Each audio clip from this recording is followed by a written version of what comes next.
Have you ever lost sleep over somebody else's problem? Perhaps you have an adult daughter who is going through a divorce or having a legal struggle. Perhaps your son is making choices that you know are going to end badly. Maybe your spouse is struggling at work, or your friend is in a bad relationship, and there you are, lying awake at 2 o'clock in the morning, thinking, planning, worrying, rehearsing conversations, and trying to figure out how to make everything okay. If this feels familiar, I have a question for you. Do you have a savior complex? Now, hear me out. I'm not talking about arrogance. No. I'm not talking about thinking that you're better than anybody else. We know that's not you. I'm talking about something much more common. The belief that if you love somebody enough, that if you worry enough, if you think enough, if you sacrifice enough, if you struggle enough, if you suffer enough, you can save them. That little belief right there is one of the hidden engines of anxiety. Oh boy, it can drive. Let's imagine an adult daughter is going through a health crisis. Okay, she's worried and you're worried.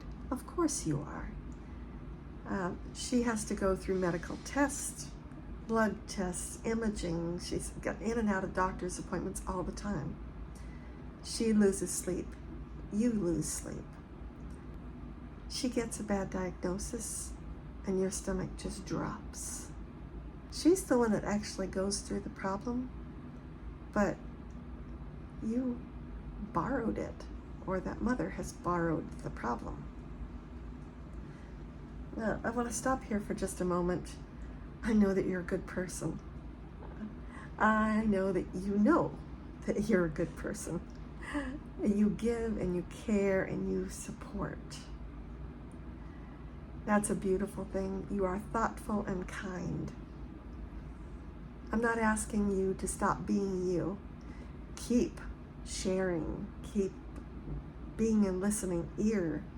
Keep giving of your time, your talents, and your money. This is not about action or inaction. This is about control and the toll. In other words, this isn't about doing more or doing less. It's about recognizing the difference between love and control and the toll that confusion takes on your nervous system. Stay with me here. So here's the question. In this scenario, has the mother's suffering changed the diagnosis? Has it eased the daughter's burden? Have the imaging results come back any better? Has it altered the doctor's approach? Has her stress helped in any way? That mother's nervous system acts as if carrying the burden is somehow helping. Why?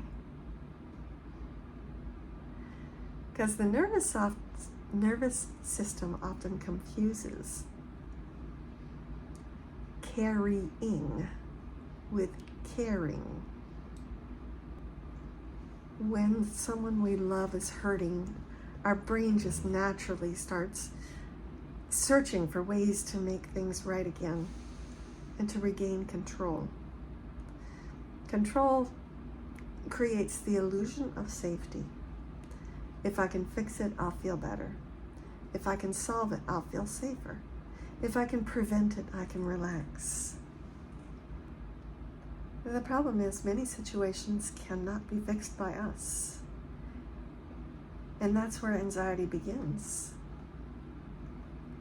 The brain keeps looking for a solution to a problem that doesn't even belong to us. So it runs the same loops over and over. Maybe you've experienced that. It says, like, what if this happens? What if that happens? Maybe I should call. Maybe I should remind them. Maybe I should step in. Maybe. Well, imagine that your daughter's on a treadmill, okay? And you want to help her with the burden that she's doing. She's running. And so you get on the treadmill next to her and you run your little heart out, okay? Is your running stopping her treadmill? No. Is your running slowing her treadmill down? No.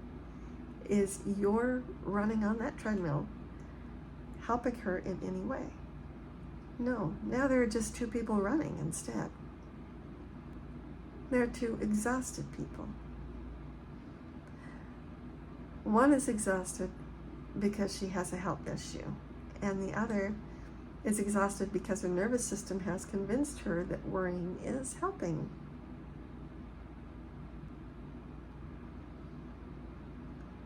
Emotionally, we do this every day.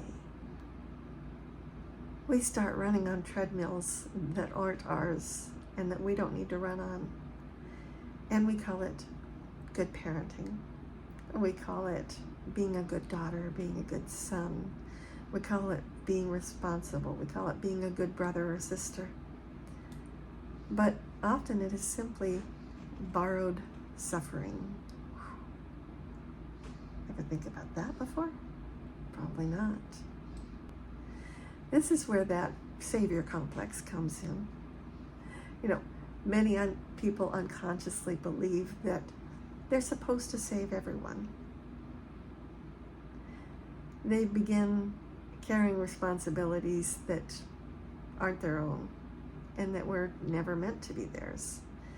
Someone else's happiness, someone else's success, someone's grief, someone's failure, someone's future. Teaching, loving, guiding, supporting, inviting. These are all good things. But we have to be real careful to allow people to make their own decisions. And then we need to step back. Some people are going to listen to us and take advice. And some people don't want it. Some people don't want, that's not the choice they're choosing. They have to run their own path, their own journey. And it's our job just to offer love and support and then step back and allow them to do or go through whatever it is that they're going to go through. Let's have another metaphor. I love metaphors, right? Your son has a broken leg. Being the good, devoted mother that you are, you put a cast on your own leg and hobble around in it for 6 weeks. Has his leg healed faster? Of course not. Many of us do this emotionally. When someone hurts, we hurt too. When someone we love worries, we worry with them. When someone struggles, we struggle for them. Not because it helps, but because it feels like it's the right thing to do. One thing I can probably say about you is that you have a big heart. You love deeply. You have a great deal of compassion. And that suffering tells me that you want people to be okay.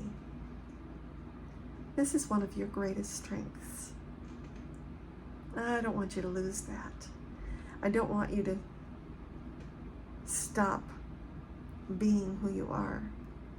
I want you to work on the impact to yourself. Do you know that love does not equal worry? I just want you to stop believing that your suffering proves your love, because it doesn't. Think about it. Does your suffering help anybody? Does it help you? Going a little deeper, does it hurt you? A healthy nervous system understands the difference. There's a powerful distinction between I can support you and I need to carry you.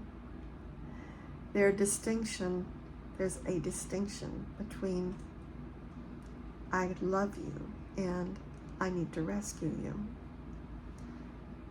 How about I can help you without becoming responsible for the outcome? I can pray without taking the journey for you. When we stop carrying what belongs to others, our nervous system finally receives the message that it's been needing. You're safe. This is not your burden to solve. This doesn't mean becoming cold or distant or indifferent. It doesn't mean abandoning anybody. In fact, it often allows us to support them and love them more effectively. Because when we're not drowning in our own anxiety, we can be there, we can listen better, we can be present, we can offer wisdom, offer compassion, and we can be steady when they cannot. One of the most loving things that you can do for yourself is to acknowledge that you love somebody, you care about them, but it's their problem. It doesn't belong to you. Repeat that. I love them, I care for them, but it's their problem to carry. For many people, there's an immediate resistance to these words because it almost feels like we're not caring if we aren't taking the burden. But they aren't the same thing. You can care with your whole heart without carrying the burden or running on that treadmill. If anxiety has been running your life lately, ask yourself, whose backpack am I carrying? Whose burden have I borrowed? Whose treadmill am I running on? What outcome am I trying to control that was never mine to control? Sometimes healing begins not by taking on more responsibility. Sometimes it begins by setting some of that down. Imagine what would happen if you took all of that energy that you have spent on other people and other problems, took all of that energy and used it for yourself. To sleep, to breathe, to enjoy your family, to laugh, to notice the beauty around you. You aren't abandoning the people you love. You're finally allowing yourself to become the calm, steady presence instead of another anxious person standing beside an anxious person. They need someone whose nervous system quietly says, we're going to get through this. One final little thought. Control says, let me walk that path for you. Love says, I'll walk beside you.